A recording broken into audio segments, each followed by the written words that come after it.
بسم الله الرحمن الرحيم.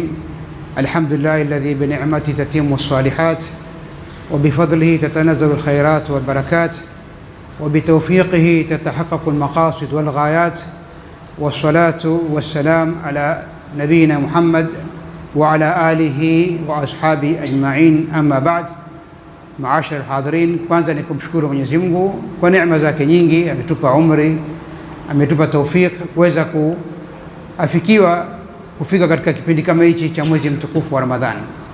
Tutaendelea na ism min asma'il al-husna, na hiya nao ni al-Quddus. Lakini kabla ya kuingia katika al-Quddus, nitapenda kuzungumza kuhusu fiqh at-ta'abbud fi al-ashr al-awakhir. Sisi tuko katika kipindi kitukufu sana katika maisha yetu, na ni hizi siku 10 ambazo kwamba ziko mbele yetu. Kwa hivyo fiqh, kufahamu namna ya kufanya ibada na namna ya kupanga wakati wako katika siku hizi au masiku haya matukufu ambao kwamba yametufikia inshallah an qarib. Kwanza ni ikhlasun nia. Huweza kama ulianza na nia mzuri mwanzo, na pengine hapa katikati nia yako ikapotea, na jadid an-nia baina al-hin wal-akhar. Kila siku jadid nia yako na Mola wako. Kwa hivyo jambo la kwanza ambao kwamba sisi tukumbushane haya masiku au hizo siku zilizobakia, tufanye tajdid ya nia baina yetu na Mwenyezi Mungu Subhanahu wa Ta'ala. Dua ndio silaha ya Muislamu, na dua yenyewe ni ibada. Kwa hivyo katika hizi siku zilizobakia na haya masiku yaliyobakia, tukithirisha katika dua. Mitume watukufu kadhalika walikuwa wakimwomba Mwenyezi Mungu Subhanahu wa Ta'ala. Nao ni mitume, wamepewa risala ya kuja kutekeleza hapa duniani, lakini walikuwa wanasoma dua saa zote. Na sisi ni wahitaji, sote ni fuqara amama Allah, mwenye kuhitaji islah adh-dhurriya, mwenye kuhitaji mali, mwenye kuhitaji afya, mwenye kuhitaji, sote ni wahitaji. Kwa hivyo tukithirishe dua ili tuweze kupata mazuri ya dunia na tuweze kupata pepo yake Mwenyezi Mungu Subhanahu wa Ta'ala. Qiraatul Quran Karim kwa wingi sana. Hichi kipindi kilichobakia, kithirisha katika kusoma Qurani, wa kathratu dhikr, na kumtaja Mwenyezi Mungu Subhanahu wa Ta'ala. Kadhalika fafirru ila Allah, kimbieni kwenda kwa Mwenyezi Mungu Subhanahu wa Ta'ala. Yani hichi kipindi kilichobakia ni kipindi cha kusukumana, na wewe ukimbie uenda kwa Mwenyezi Mungu Subhanahu wa Ta'ala kwa spidi kubwa. Kadhalika katika fiqh ta'abbud katika siku hizi au masiku haya ni mujahadatu nafs. Nafsi inahitaji kusukumwa. Nafsi ya mwanadamu sangine inakuvuta katika kupenda dunia na katika kufanya uvivu na kuwa umechoka, na sisi ni sharti katika ibada hii. Mujahadatu nafs ni sharti katika ibada. Kwa hivyo tuwe ni wenye kuisukuma nafsi kiwango kikubwa. Uwahi isha, uwahi tarawih, ikianza qiyamul layl uwahi qiyamul layl. Utachoka mwili, lakini ile ladha ya taa ya kumtii Mwenyezi Mungu utaipata. Kisha urudi ya alfajiri, utakuwa ule usiku wako umehui kwa ndia ambao kwamba ni mzuri, lakini hiyo yataka mujahadatu nafs. Kadhalika tufahamu kwamba walladhina jahadu fina lanahdiyannahum subulana, wale ambao kwamba watafanya mujahada kwa sababu ya Mwenyezi Mungu Subhanahu wa Ta'ala, Mwenyezi Mungu atatuonyesha na atakuonyesha wewe njia zake, njia za kumfikia Mwenyezi Mungu Subhanahu wa Ta'ala. Kadhalika aqrab ma yakunu al-'abd li rabbih, na kuna riwaya nyingine aqrab ma yakunu ar-rabb min al-'abd jawf al-layl al-akhir. Hadithi hii ni Mwenyezi Mungu anakuwa karibu sana na mja wake katika usiku wa manane. Kwa hivyo wewe mja, akhi al-karim, akhi al-aziz, katika haya masiku yaliyobakia, usiku wa manane, ujaribu uwe karibu na Mwenyezi Mungu, na Mwenyezi Mungu uwe karibu na wewe, kulingana na hadithi fa in istata'ta an takuna mimman yadhkuru Allah fi hadhihi saa fakun, ikiwa wewe utaweza kuwa ni katika wenye kumtaja Mwenyezi Mungu kwa kuswali na kwa kusoma, basi uwe ni katika hao, ili uutumie ule usiku wako katika usiku wa manane, uwe ni mwenye kuswali na kumtaja Mwenyezi Mungu kwa wingi. Kadhalika ijtinabi dhunub wal maasi, Sisi ni wanadamu, tumeumbwa na tunafanya makosa, na kufanya makosa na madhambi ni wanadamu walivyoumbwa. Kullu ibn adama khata wa khairu khata'ina at-tawwabun, au kama qala salawatullah salamu alayhi.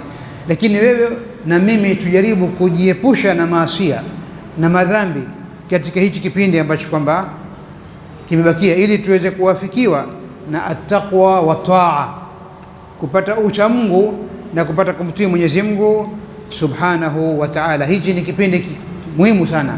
Angalia hadithi fima maanahu, innal abda la yuhramu rizq bin dhanb yusibuhu, huenda mja akakoseshwa riziki na Mwenyezi Mungu kwa sababu ya dhambi aliyoifanya yeye. Na sisi tunahitaji al-iman wal-hidayah wat-taqwa. Mwanadamu akipata vitu kama hivi, haya maisha ya dunia yatakuwa yana utamu kisampuli yake. Fa in tawallaw fa'lam annama yuridu Allah an yusibahum bi ba'dhi dhunubihim, kutokana na baadhi ya madhambi yetu sisi tunaoyafanya tunakoseshwa mambo mengi ambayo kwamba yanatufikisha sisi kwa Mwenyezi Mungu subhanahu wa ta'ala. Kwa hivyo akthiru min at-tauba, tukithirisheni katika tauba ayuha al-ikhwa al-kiram. Tukirudi katika ism min asma'illahi al-husna al-Quddus, ukitaamali vizuri utakuta al-Quddus haikutajwa mara nyingi katika Qur'ani, imetajwa mara mbili, na mara mbili hizo imekuja na al-Malik iko karibu na yeye. Utakuta imetajwa al-Malik, al-Quddus, tutakuja huko mbele tutaitaja. Al-Quddus ni ism min asma'illahi al-husna. Hasa haya majina ya Mwenyezi Mungu subhanahu wa ta'ala, walillahi al-asma'ul husna fad'uuhu biha. Mwenyezi Mungu ana majina matukufu, sifa zilizokamilika, sahibul jamal wal kamal wal jalal. Sifa zake zote hazina upungufu, sifa zilizokamilika, hazina upungufu wa sampuli yote. Kwa hivyo al-Quddus ni moja katika majina yetu, majina ya Mwenyezi Mungu subhanahu wa ta'ala. Al-Malik ni jina katika majina ya Mwenyezi Mungu, ni mfalme.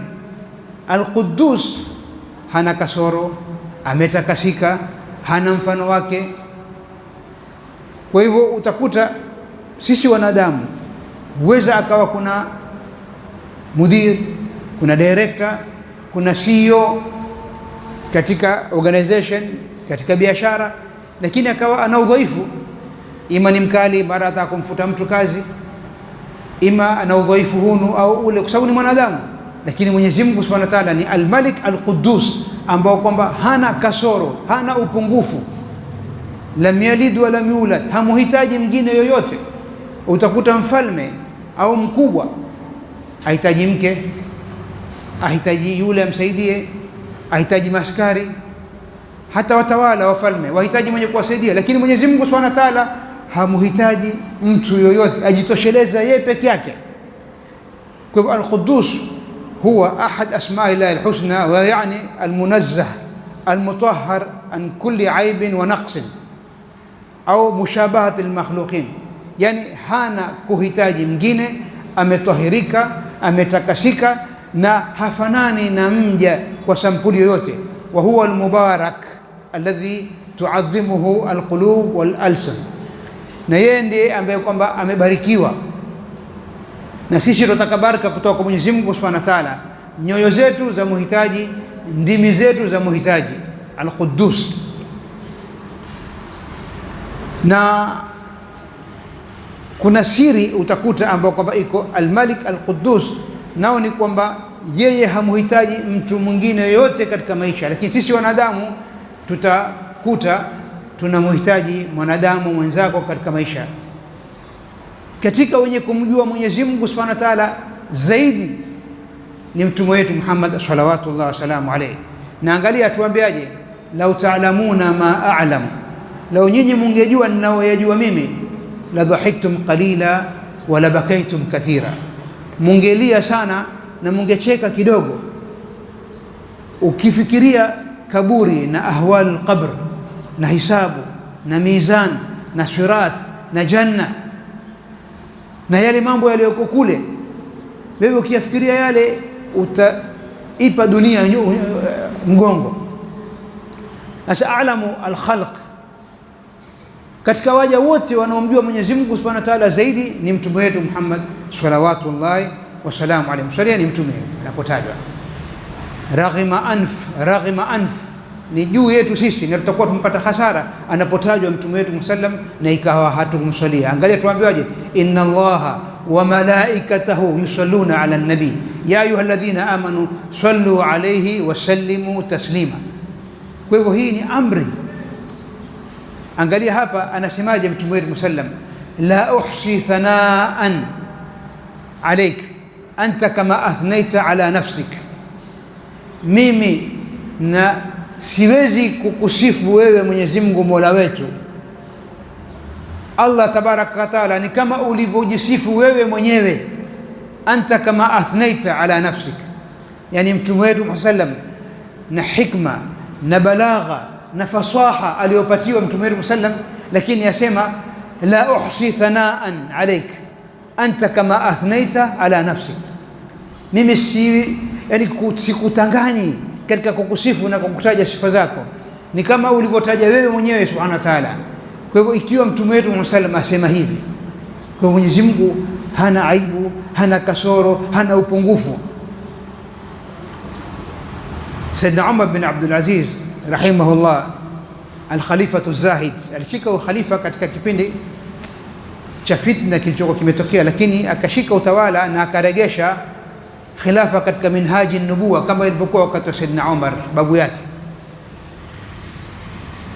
Akaletewa barua Sayyidina Umar bin Abdul Aziz, akaambiwa wa inna madinatuna, moja katika Madina ambayo kwamba iko chini ya utawala wake, kad kharabat, imeharibika, imechafuka. Tupe rai ewe amiri almu'minina Umar bin Abdul Aziz, au tusaidie kwa kutuletea msaada. Akawaambia, akawaandikia, akawajibu fahassinha bil'adl, na musimamishe kuondoa udhalimu, simamisheni uadilifu katika daula yangu na katika hiyo sehemu iliyokuwa na matatizo. Kadhalika muondoe dhulma ambazo kwamba zipo. Ardhi ambayo kwamba Mwenyezi Mungu ameileta yatutosha sote na zaidi, ukipatikana uadilifu na dhulma ikiondoka. Leo ulimwengu umekuwa na shida kwa sababu uadilifu umeondoka na dhulma zimezidi, lakini huno ulimwengu ambao kwamba sisi tupo nao, kukipatikana uadilifu, kukipatikana kuondoka dhulma, basi alhamdulillah tutatosheka alivyotupangia Mwenyezi Mungu subhanahu wa ta'ala. Utakuta Baitul Maqdis au Maqdis, ile al-Maqdis ni ile sehemu mubaraka kwa Mwenyezi Mungu subhanahu wa ta'ala. Kadhalika al-Quddus ambao kwamba sisi tunahitaji baraka kutoka kwake, na yeye ni mubarak, ni Mola wetu ambao kwamba sisi tunahitaji kutoka kwake atubarikie katika maisha yetu.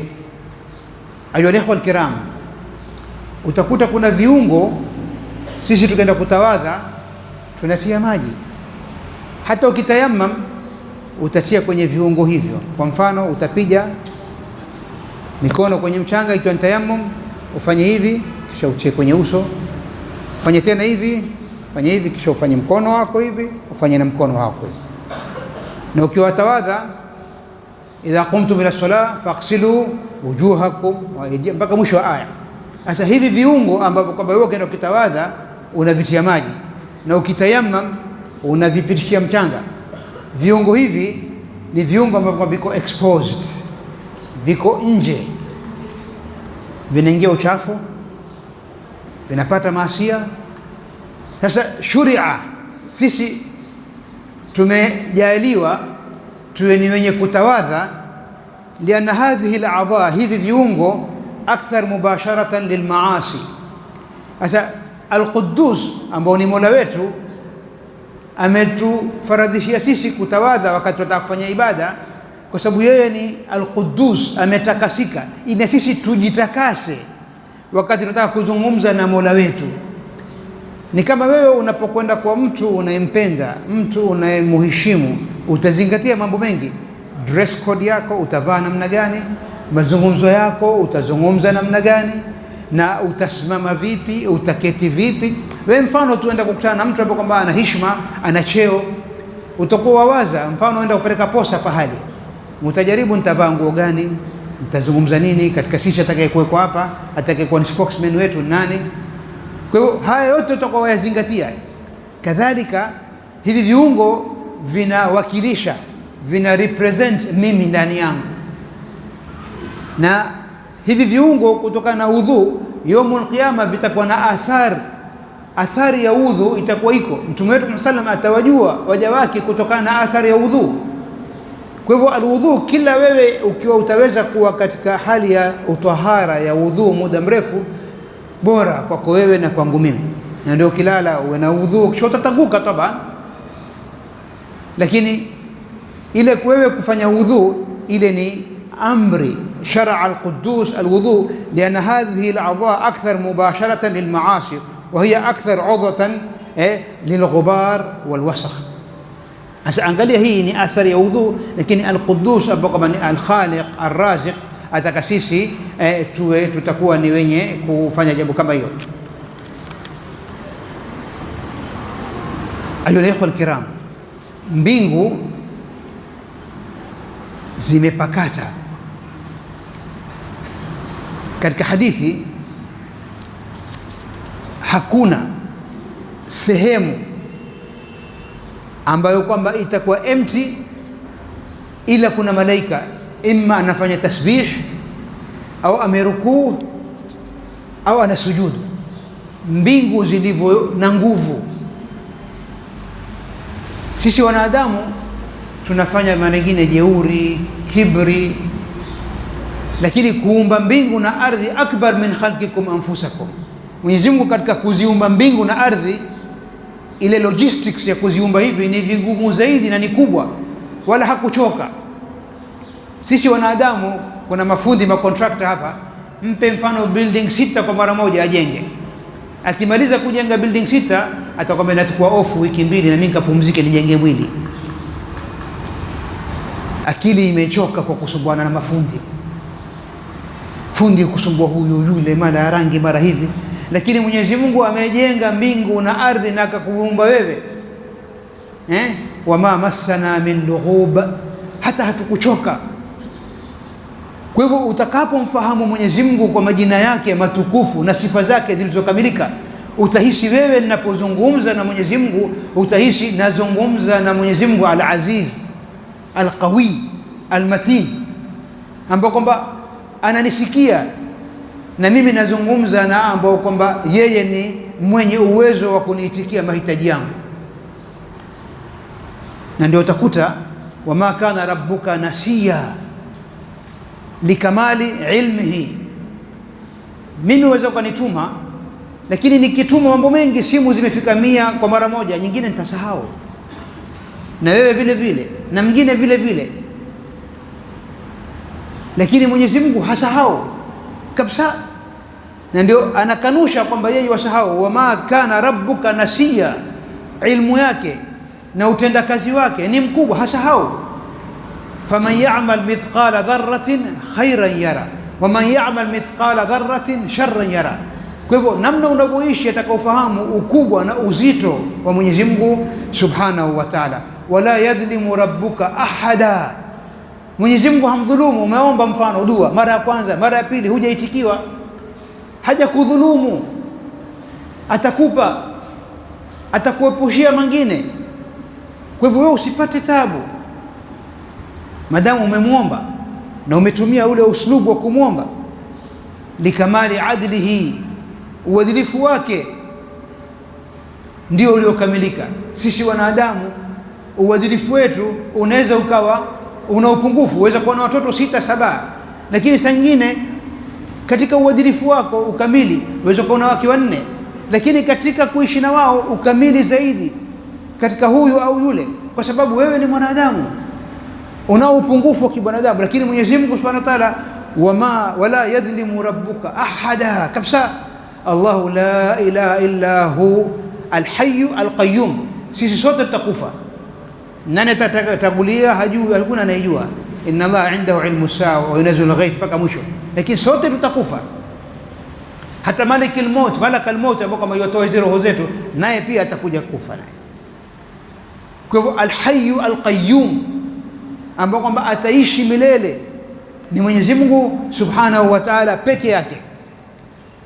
Kwa hivyo tukirudi katika mbingu zimepakata. Ma fi samaa mawdhi'u qadamin illa alayhi malak sajid au malak qa'im wa inna lanahnu as-safun wa inna lanahnu al-musabbihun. Hakuna sehemu katika mbingu ila kuna malaika ambao kwamba ima amesujudu au yuko katika hali ya kurukuu. Wala Mwenyezi Mungu hajachoka kabisa katika kuziumba zile, wala kuniumba mimi na wewe. Kwa hivyo utakapofahamu utendakazi wa Mwenyezi Mungu na kwamba uwezo wake na mbingu zilivyo na nguvu, wala hatujapeleka fundi kutengeza. Kama leo hakama kwamba sisi tupate mvua biadlihi wa hikmatihi wa iradatihi. Kwa hivyo huyu ambaye kwamba anafanya haya ndio Al-Quddus. Al-Quddus ambaye kwamba hana mfano wake yeye, hana upungufu, ametahirika. Kwa hivyo nufusi zetu zikitaalak na Mwenyezi Mungu Subhanahu wa Ta'ala kisawasawa, tutakuwa katika hali nzuri sana. Angalia tulipokuwa sisi pia tuelelewa, tuwasikiza habari za malaika, na malaika mfano huko mbinguni kuna Baitul Maamur, kila siku wanaingia 70,000. Imagine 70,000 hapa Habib Sheikh Abdul Malik, 70,000 inaweza kutoka kiwango gani hapa mpaka nafikiri Markiti au zaidi, 70,000 kila siku wanaingia 70,000, wanatoka. Kesho watakuja wengine, wale hawarudi tena ila yaumul qiyama. Sasa uwezo kama hunu wa kila siku kuingia 70,000 mwenye nao ni Mwenyezi Mungu Subhanahu wa Ta'ala, ambao kwamba hana kasoro, hana upungufu. Sasa utakapofahamu wewe kwamba Mwenyezi Mungu uwezo wake ni mkubwa kiasi hicho, ndio utakuta sisi tunapomaliza kama swalatu tarawih kuna kitu tukisoma. Ni kitu gani tukisoma?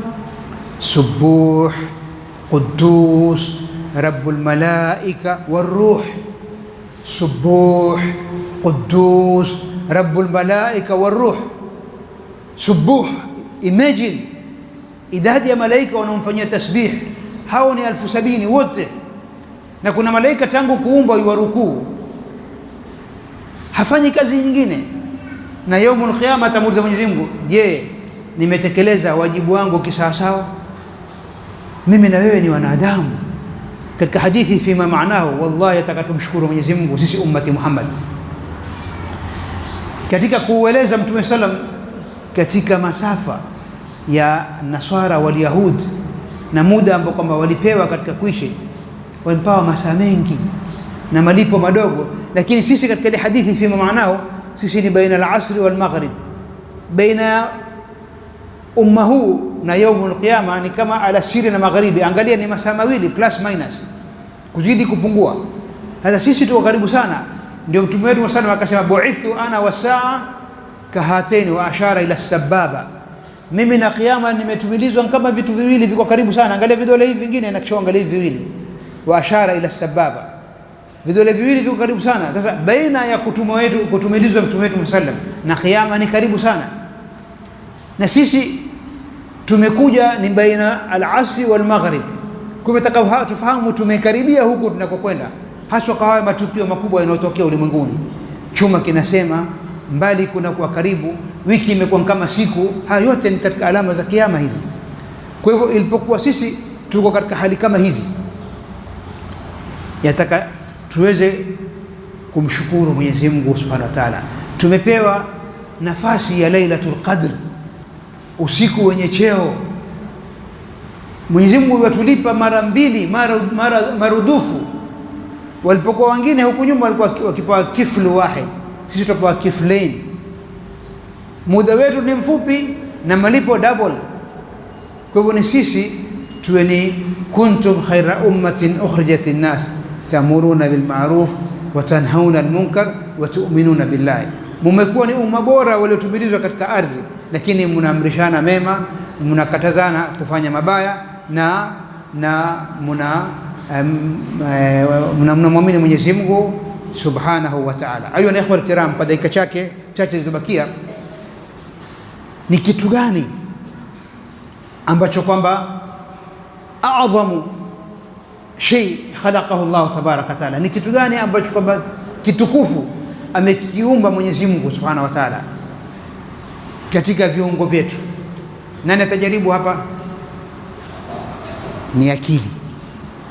Mwandishi wa kitabu anasema a'dhamu shay khalaqahu Allah fil kawn al-aql, akili yetu akili alopewa mwanadamu.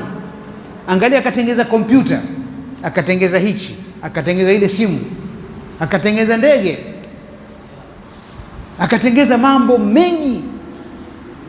Wa in ta'udu ni'mat Allah la tuhsuha. Kwa hivyo hii akili ambayo sisi tumepewa ndio manatu taklif. Sisi tumerudi kupawa majukumu haya. Mbingu na ardhi na majabali zilipewa zikakataa. Sisi kwa sababu tumepewa akili na tukapewa haya majukumu na tukakubali. Tulipoulizwa na Mwenyezi Mungu, alastu bi rabbikum, qalu bala, sisi tumekubali kwa Mwenyezi Mungu ndio khaliquna wa raziquna. Inna aradna al-amanata ala as-samawati wal ardi wal jibal fa'abayna an yahmilnaha wa ashfaqna minha wa hamalaha al-insan innahu kana dhaluman jahula. Haya ni majukumu, hizi ni responsibilities, lakini kwa sababu ya akili tuliopewa, laula al-aql hatungepewa sisi kwa kuna malaika wa kutuhisabia na kuandikwa. Sisi tuko hapa duniani tutatofautiana na wanyama. Wanyama akitaka, mbuzi akipita pale aweza kuparagana, tansame, hakuna haya. Lakini sisi wanadamu tumpawa akili. Hili jambo lina pahali pake, hili jambo lina wakati wake, hili jambo lina mtu wake, mkeo. Lakini wale ni wanyama, hawana akili. Ndio mtoto mdogo hajakuwa na akili ya kufahamu na kufanya tamizi, na kuna bulughul aql, kuna akili kubalighi na kubulughul jism, mwili kwa uko tayari. Kuna akili sasa imefika umri wa kwamba wewe unaweza kujua mambo arushd, na kuna level fulani hata mitume wakifika miaka 40 ndio mara nyingi hupewa ule utume, kwa sababu kukamilika ile akili katika yale mambo. La hakima illa dhu tajriba, unapata tajarub ya maisha, unapata mitihani, unakuwa kutokana na ile mitihani. Ndio faida ambayo pia tuipata. Ukikutana na mitihani usikimbie, usitoroke, utapata kukua na kukomaa. Zile problems ndio zinakukuza wewe. Utakapokuwa wewe unakimbia kutokana na matatizo, hutokuwa. Kila siku utakuwa watafuta wepesi, na ule wepesi sio solutions. Kuna mtu alimwona mnyama mdogo atoka kwenye yai, ajaribu kile kijidege kitoke, apata tabu. Sasa ule mtu akafanya huruma, akaona ngoja nilivunde lile yai nimsaidishie huyo ndege atoke. Akaenda kalivunda lile yai. Ule ndege hakuweza tena kuruka, ajaribu kuruka, hakuweza. Akatafuta mtu mwenye ujuzi wa wanyama, akamwambia hichi kidege bwana, mbona hakiruki? Akamwambia kwani wewe umfanya nini? Akamwambia alikuwa yajaribu kutoka kwenye yai, mimi nikalivunda lile yai. Akamwambia wewe ndio sababu ulivunja ile immune system au ile nguvu za yeye kuweza kupigana. Ile yeye akipigana mpaka kalivunda lile yai, ndio amekadiriwa yeye lazima alivunde. Angalia mwanamke akizaa, upige kelele, sitaki tena, sizai tena hivi, lakini akuletea kitu kitukufu. Lakini kisha urudi akasahau, akatamani tena kuzaa. Hikma Mwenyezi Mungu ametujalia sisi wanadamu, kwa hikma yake, kwa irada yake, kwa utendakazi wake. Sasa yule alipoona huruma pahali hapa kwamba sipa huruma pale, akaenda kalivunda ile yai, alimkosesha yule nguvu za kuruka tena. Kila kitu Mwenyezi Mungu amekifanya kwa hikma yake na kwa utendakazi wake. Ndio huyu al-Quddus. Kwa hivyo yusabbihu lahu ma fi samawati wa ma fi al-ardi al-Malik al-Quddus. Nisema tutahitaji ile aya, huwa Allahu alladhi la ilaha illa huwa al-Malik al-Quddus as-salamu al-mu'minu al-muhaiminu al-azizu al-jabbaru al-mutakabbir, suratul Hashr aya 23, na kadhalika suratul Jumu'ah aya ya kwanza, yusabbihu lahu yusabbihu lillahi ma fi samawati wa ma fi al-ardh al-malik al-quddus al-aziz al-hakim. Kwa hivyo utakuta zimewekwa karibu karibu. Al-malik ni mfalme lakini ambaye kwamba hana upungufu. Mtu aweza kuwa ni mfalme, ni director, ni CEO, lakini ana upungufu mwingi. Lakini Allah tabaraka taala ni al-malik, lakini ambaye kwamba al-munazzah an kulli aibin wa an kulli naqsin, ambaye kwamba amekuwa mbali na aibu yoyote na upungufu wa sampuli yote. Maashar hadirin, nimezingatia wakati. Tuombe Mwenyezi Mungu atujalie min alladhina yastami'una al-qawla fayattabi'una ahsana. Wassalamu alaykum wa rahmatullahi wa barakatuh wa shukran wa barakallahu fikum.